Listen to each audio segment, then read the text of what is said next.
Today I'm going to show you how to make this carved peekaboo polymer clay wall plaque.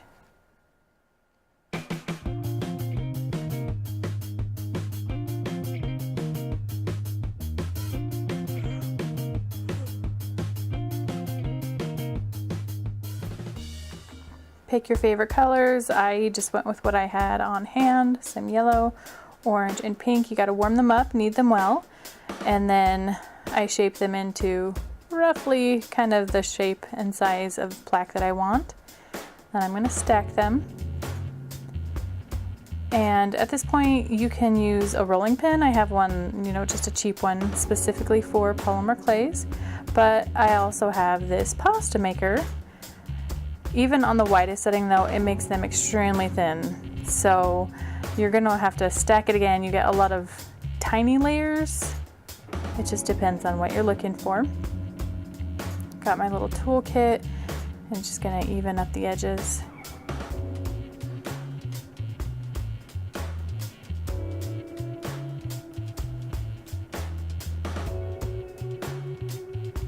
And then by stacking the layers on top of each other, you're going to get a beautiful striped pattern to it. And I just thought that would give more fun to the way that you carve it out.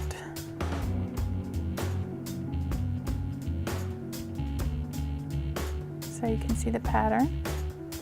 And then using that rolling pin, I'm just going to make it a little bit thinner, a little bit wider to the shape that I'm looking for.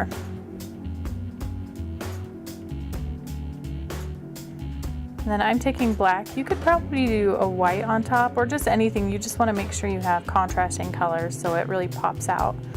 So again, warm up my black. I tried using the rolling pin and then I decided to abandon that method and actually go back to my pasta roller. So it didn't make the prettiest edges, but it got the job done. So it wasn't too thick. And then I just went around trimming and pinching and just making some good seams and then blending it in with the warmth of my fingers, just rubbing it in. And I was pretty happy with the final results on that.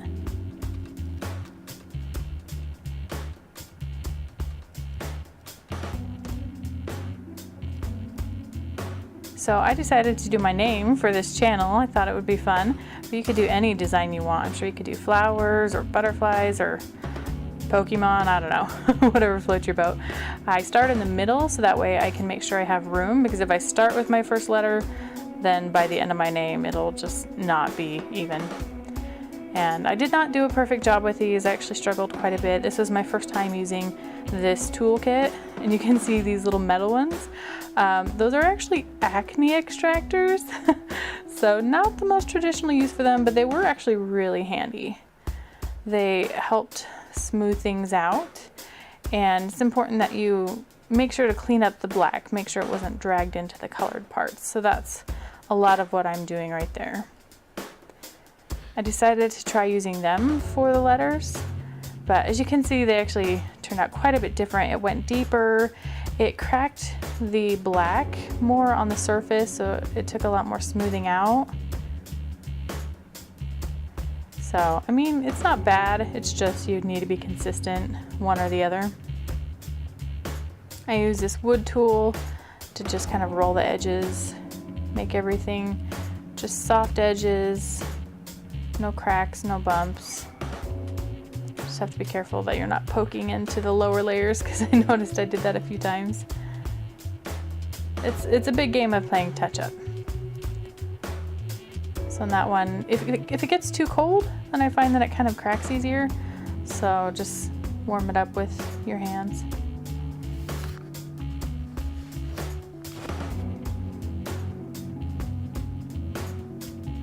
So you'll see here the J and the E are definitely smaller than the rest of the word, so I did go back with the original tool, and I like the way that it looks better. I just wish that those tools were a little bit smaller for finer details and projects.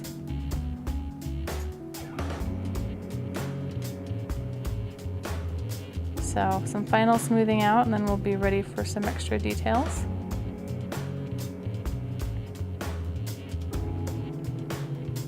So I'm taking some of the scraps and again stacking them so I can get some fun stripes.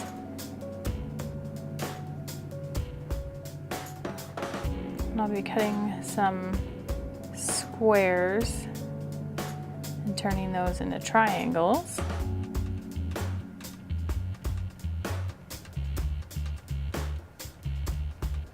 And then turning those into flower petals.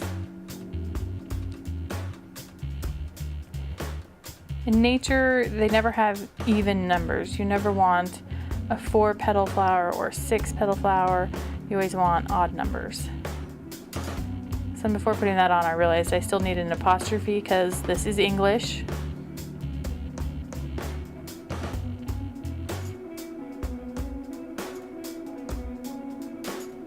And then I lay it on there. And the little pokey tool kind of makes me think of rivets the way I poke into it, and that just helps it secure better to the black.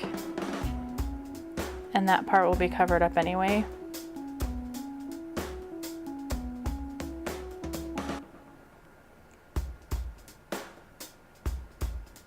I experimented a bit with what I wanted in the middle, and I decided to just go with kind of a swirly center. Really official, very official name right there. Smooth it out, got a little bit of a crack I had to fix, and then some fingernail prints, fingerprints, just got to clean that up.